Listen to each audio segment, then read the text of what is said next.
So the transfer portal window has officially closed and all of the dust has settled. Iowa State is ranked dead last and everyone's pointing their finger and laughing. Jimmy Rogers is in a heap of trouble for his first season as head coach, right? Wrong.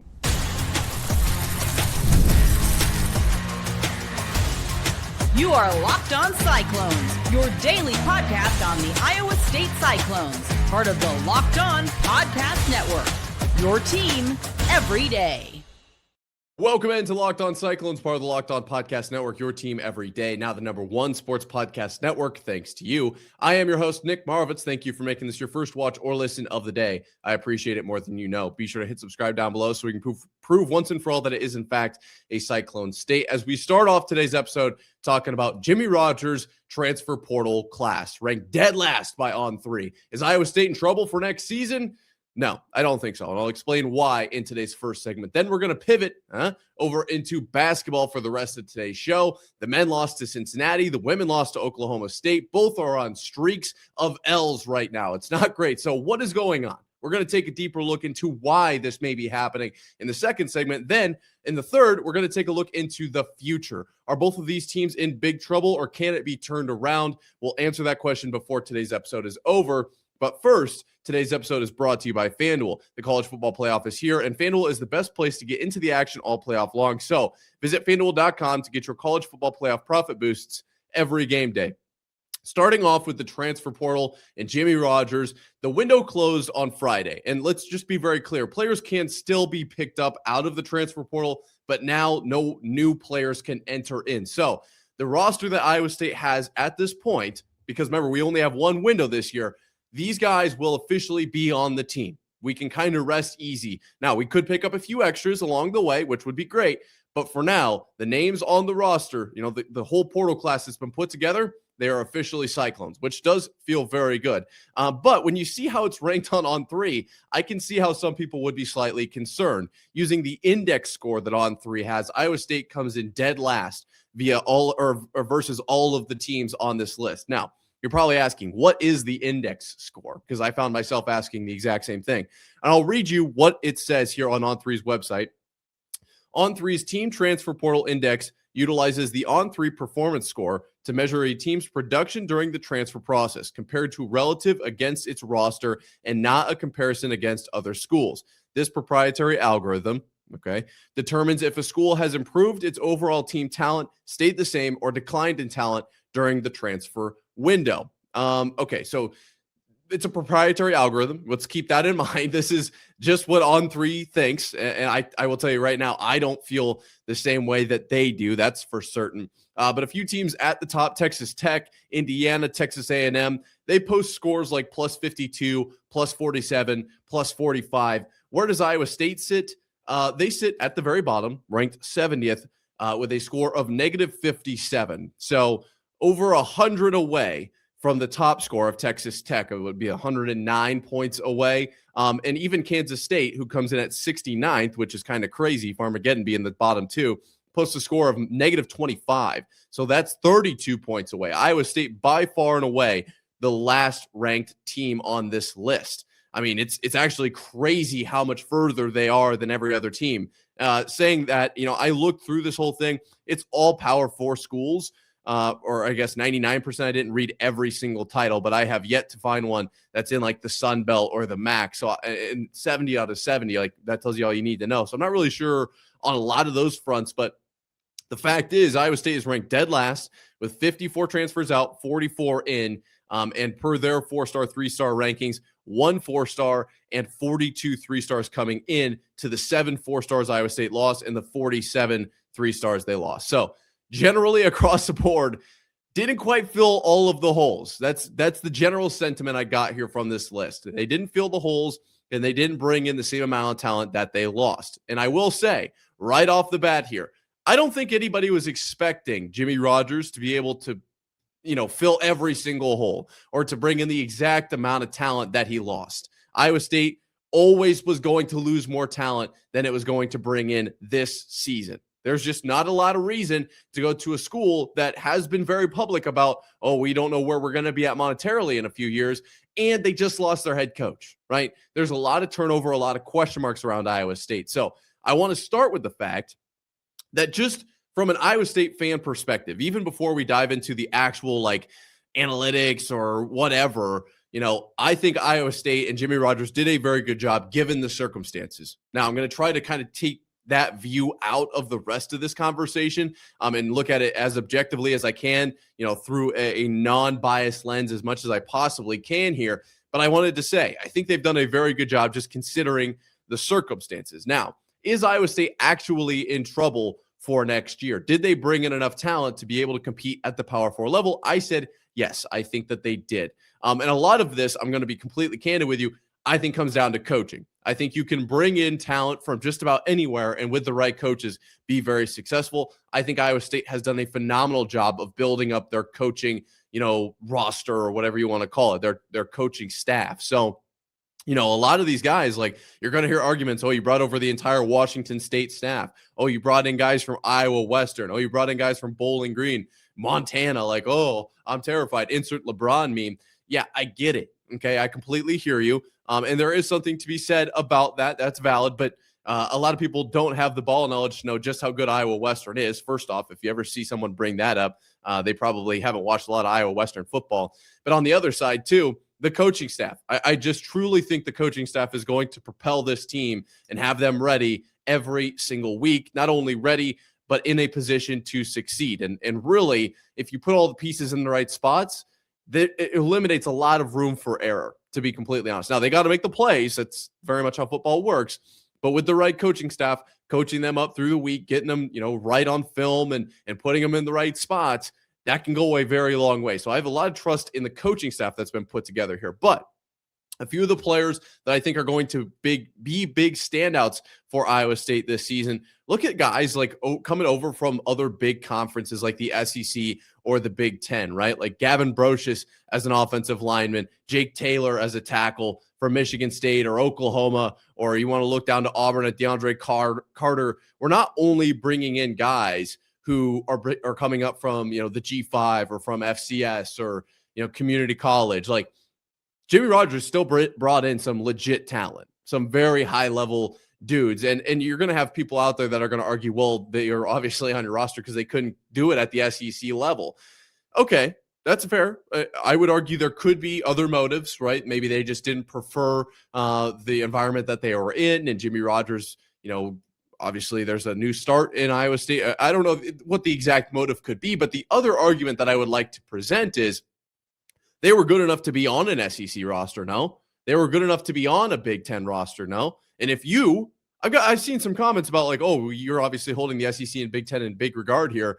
If you're giving them all these flowers, like I am just kind of relaying or echoing the sentiment that's out there. Everyone wants to say the SEC and the Big Ten are these powers that be, but then they don't want to give the schools that grab some of those players the credit. Like if you want to give the SEC and the Big Ten all of this credit, you have to give the schools who end up with their players the credit as well. That's just the way that I see it. So when Iowa State brings in guys from Michigan State, Oklahoma, Auburn, you got to at least look and say, okay, that's valid. Like they have some dudes on their roster now. I just worth pointing out there. But there are also guys that are coming in that I'm super excited about outside of the SEC and the Big Ten, because to be completely honest, this as well as I do, there isn't a ton of guys coming in from the, two major conferences, if you want to call them that. A lot of guys from Washington State, a lot of guys from Tulane, or not from Tulane, schools like Tulane. And to speak on Tulane, Amari Hayes, that wide receiver that comes over with 2 years of eligibility, is a guy that I am super pumped about. And then Michigan State in the wide receiver room as well. I am super excited about the wide receiver room just in general. I think that there will be a little bit of finding out how much wide receiver usage there will be next season. And it's going to come down to, in my opinion, which quarterback ends up winning.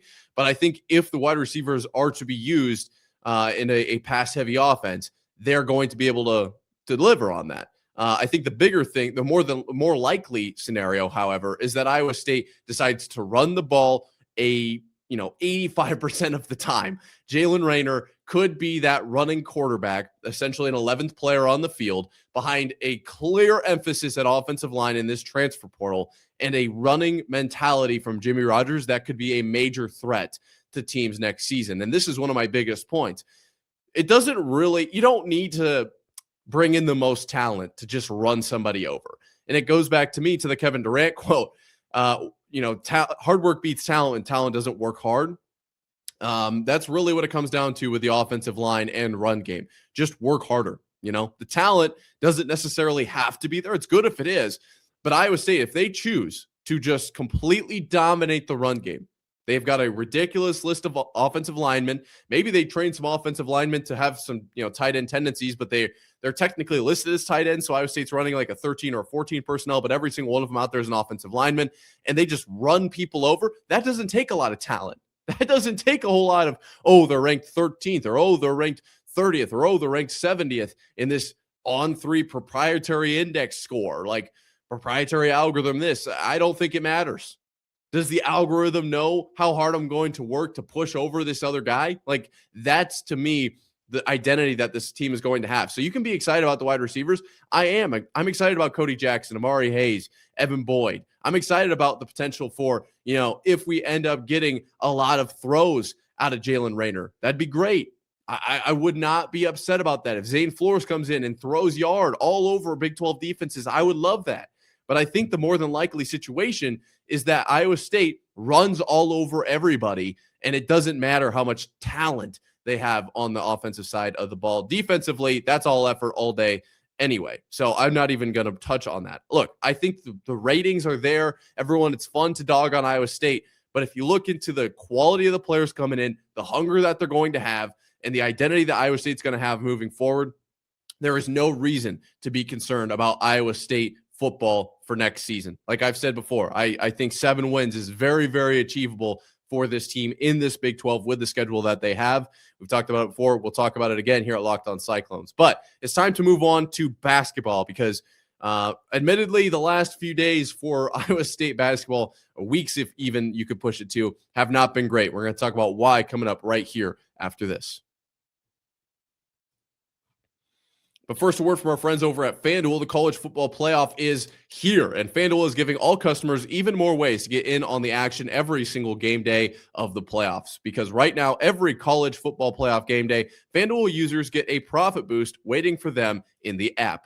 Personally, what I love about it, you get to use the profit boost on the bets you already feel good about, right? So if you want to ride with the favorite, you want to take a team that you think is going to control the matchup, or if you want to take a shot on the underdog, you sense an upset coming, maybe you want to build a parlay around the players in the moments that you think are going to decide the game, you can do any of those. And then you apply the profit boost and you go after even bigger winnings. And when you win, FanDuel pays out instantly, which is perfect for playoff football. FanDuel is the best place to get into the action all playoff long. So visit FanDuel.com to get your college football playoff profit boosts every game day. To say I'm excited to jump into basketball might not be the right term, but I am definitely, in a way, excited about what the future could look like for Iowa State basketball. First, we have to knock out what has happened recently, though.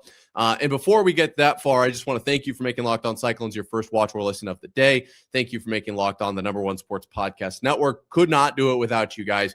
Just wanted to let you guys know about the Everydayer Club that we're doing. Gets you access to ad-free audio for Locked On Cyclones wherever you choose to listen, and an invite to the members-only Locked On Everydayer Club Discord server. If you want more information, you can go into the show notes or the show description if you're watching on YouTube down below.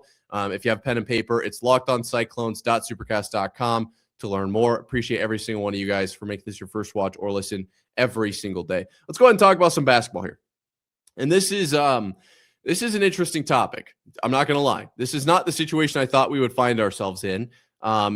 Talking about the mid-January skid once again. It does feel like Iowa State over the last few years has had the tendency to semi-peak in December, look incredible to start the season, get everybody's hopes up, and then limp their way to the finish line and underperform come the playoffs, come the tournament.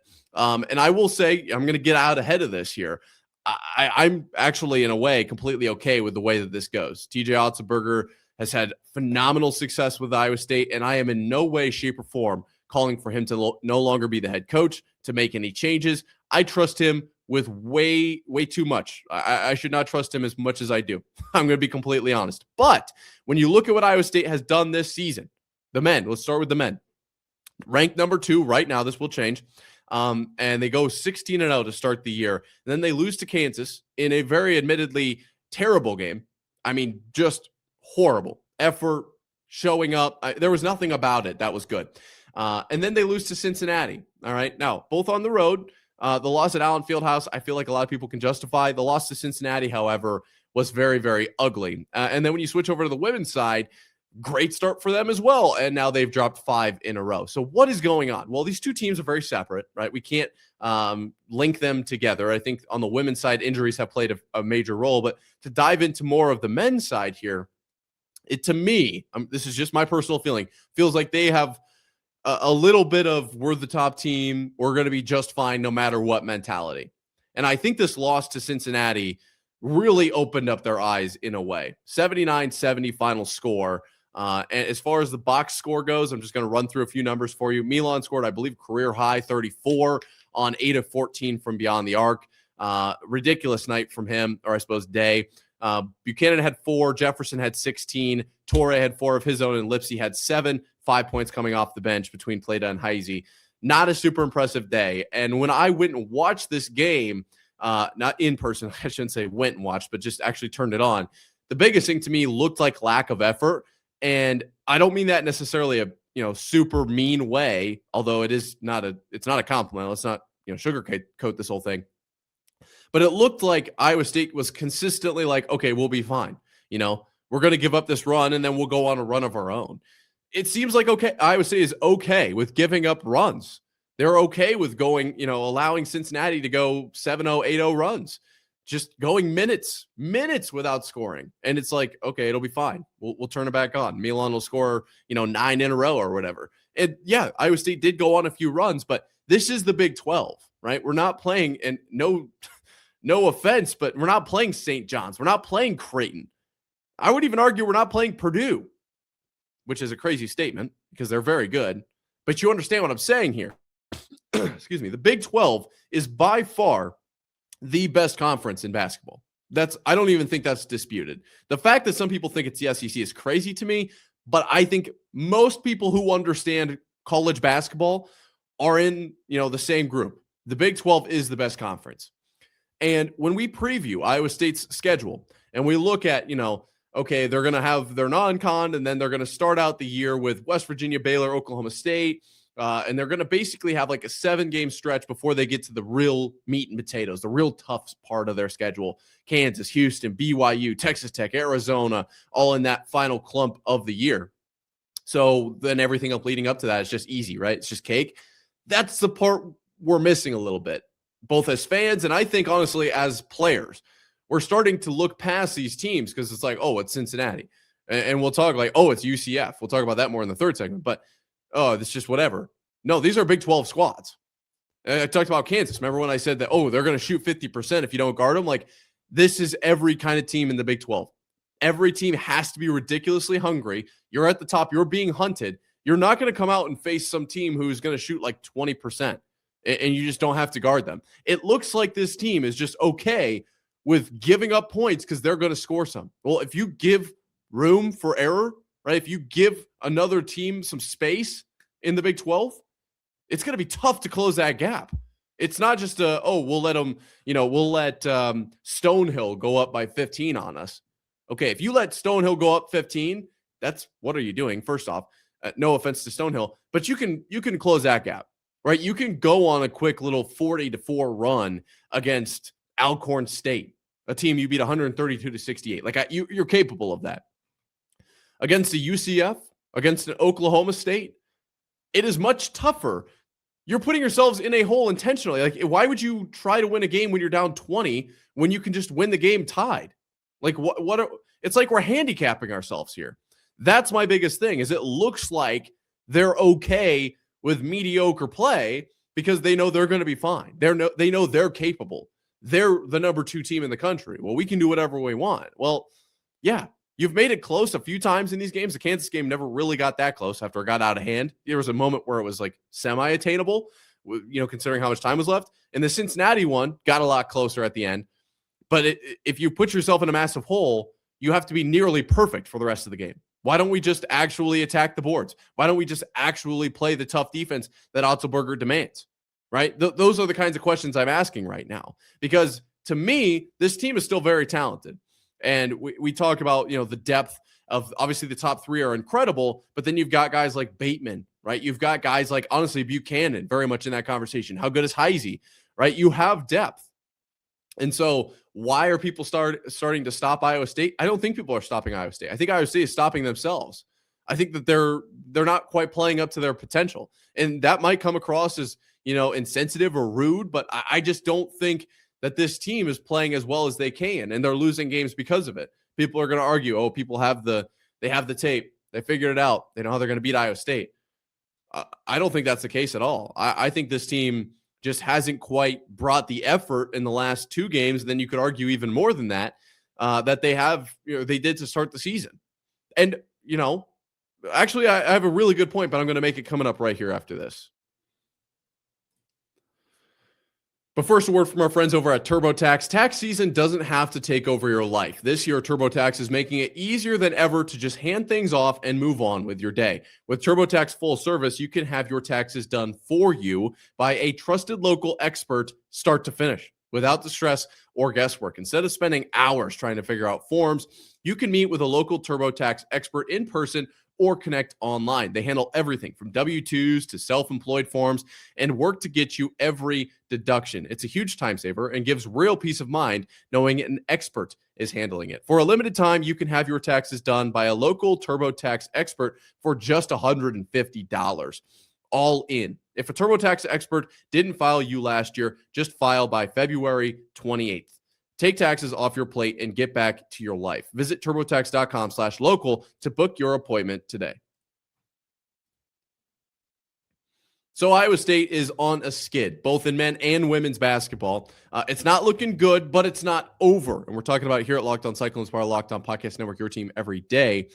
I think the future is all right for Iowa State, both men and women. And I will talk a little bit more about the men here first, and then I'm going to get to the women in a second. These losses to Kansas and to Cincinnati look bad. And especially when you look back at what the last few years have looked like for TJ Otzelberger, especially around this time of year, I can see why there is a level of, apprehension to buy in, or a little bit of maybe frustration with what is it with this time of year? Is it really that we peaked in December consistently? Like, what are we doing here? I'm looking at these two losses as a wake-up call, and it's the best time for it. I said this with Isaac Shade of Locked On College Basketball when I was just talking about the Kansas loss, but the Cincinnati loss almost puts a cherry on top. This is the best time of the year to lose, and I stand by that. You lose, a couple big ones, Baylor, TCU, Kansas. Let's say you go on a 3-game skid there. Then you have to face Houston, BYU, Utah, Texas Tech, Arizona State to finish the year.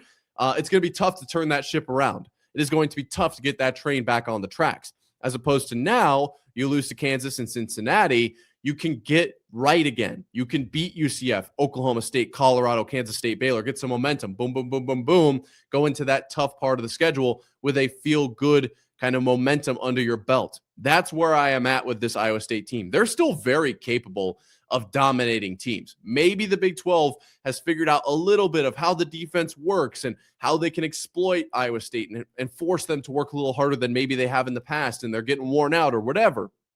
Maybe all of that is true. I am choosing, personally, to kind of look at this as Iowa State is just not really feeling it right now. They're just kind of out of it, right? Obviously, winter break, the first couple games of Big 12 conference play, they've lost exactly what the season has been, in my opinion. Now, if I'm wrong, I'm wrong, all right? I'm obviously not in the locker room. I'm not in the meeting rooms. I don't completely understand, but the way it looks to me is like, okay, we've reached number 2. Okay, we won a few games of Big 12 play. We are on top. We're going to be just fine. And I think these losses were a bit of a wake-up call. Anybody can beat you. Yeah, you can lose at Kansas in Allen Fieldhouse. It's not the end of the world. You lose to Cincinnati, now it's like, okay, we got to turn it on a little bit here. We have let a little bit too much slide. And they'll play UCF tomorrow, and tomorrow is the first day of classes. And TJ Otzelberger brought this up. Like, they're going to be playing in front of a great home environment. They're going to find the juice again. I don't think that the season is over for Iowa State. And I said this last time after the loss to Kansas. If they, win out, these two losses don't look that bad. Like, it's like, okay, they figured it out. They got back on track. Now, if they obviously lose a couple here, go on a weird streak, they're spotty the rest of the season, then now there's question marks. But for right now, I still think that this team has a chance to win the next 2, 4, 6, 7 in a row. Wow, that's crazy. But just looking at their schedule, and then they get Kansas, like that Kansas game at home, I think they can win. And then they've got Houston, BYU, Utah, Texas Tech. Like, I think they're very capable of going into that very tough stretch on a lot of wins. And this was the perfect time to lose, to get that mind right. Because you don't want to lose at the very end of the season. And the way their schedule is built, you don't want to lose right ahead of that tough schedule. So you've got some time to build some momentum. This game against UCF, not just a walk in the park, right? UCF is a very good basketball team. They're 14-3, 3-2 in the Big 12, but they've beat Cincinnati. Iowa State did not, right? They look pretty good against Arizona. Very, very good team in Arizona. So can't sleep against UCF. And when they win this game, there is absolutely something to be, to feel accomplished about. This is going to be a big win for Iowa State over UCF. I think it's going to help get their season right. Now, talking about the women's side of things is a little bit of a different conversation. Very tough sled right now. Tough sledding. Tough couple losses in a row for Iowa State women. 5 straight after the admittedly pretty tough loss to Oklahoma State. And I think that they're very capable of getting back on track, but they need to redefine a few roles. Losses to Baylor, Cincinnati, West Virginia, Colorado, and Oklahoma State through their last 5, now 14-5. Remember, they started the season 14-0. And honestly, other than the 2-point loss to Baylor, none of these particularly close. An 8-point loss to Cincinnati, 13 to West Virginia, I guess 6 to Colorado, single digits, and then nearly 30-point loss to Oklahoma State. Yes, there are injuries involved, but I'm going to be, this is maybe a little too raw. When are there not injuries involved? When we get to the end of these seasons, in football, and we're talking about all the players that are out, you always have to look at the other side of the coin and say, well, every other player on the other team and on your team is still banged up. Nobody is completely healthy for an entire season. So yes, Iowa State is down some key players. And I do admit that is a major part of this 5-game skid, but that doesn't mean you can just give up on the season. And I think that Bill Fennelly understands that, and I think he's going to have to approach this, moving forward with potentially a different game plan, understanding how can he utilize the pieces he does have left in the way that can bring the most points or have the best defense out there, or what is the best option. It's obviously not what they did to start the season, because I think that's kind of what the last 5 games have been, in my opinion, and it certainly has not worked out. So I expect a couple adjustments from Bill Fennelly, and then from everybody on the floor. I talked about this after the Colorado loss. Like, you just got to, kind of redefine your role and be comfortable with just going out and putting your nose to the grindstone and winning games in a tough environment. Like, that's just how it goes, right? Obviously, the last 2 games on the road, they'll play Cincinnati at home on Wednesday, and that'll rejuvenize them as well, as much as it does the men. But this is where that part of the schedule, not necessarily with the games, but of the calendar of the year, where you have to lock back in. You have to, after a weird time with the break, and now you're back at classes. This is the time. If you don't get it right now, I could see them going on either a terrible skid or a spotty skid up until maybe mid-February. It takes them a while to get it right. I could see that very well happening. So obviously hoping that does not happen, but they do need to make some major adjustments very, very quickly. What Bill Fennelly will do, I have no idea. And I would love to hear your opinion on what he should do. But I think something has to change, and something major probably at that, if Iowa State wants to see the success that they could have when they were 14-0, when everyone was expecting them to be, at least in the conversation for the Final Four. They're not in those conversations anymore. That doesn't mean it's over, though. They can absolutely turn it around. So let me know what you guys think. What are the men doing? What are the women doing? What needs to change? And what do you think of the transfer portal class? I legitimately think that Iowa State is in a great spot for next season, despite On3 seeming to think that we have maybe the worst transfer portal class of all time. I think that's a little ridiculous, if you ask me. That being said, that's going to do it for today. Until next time, Cyclone fans, sayonara.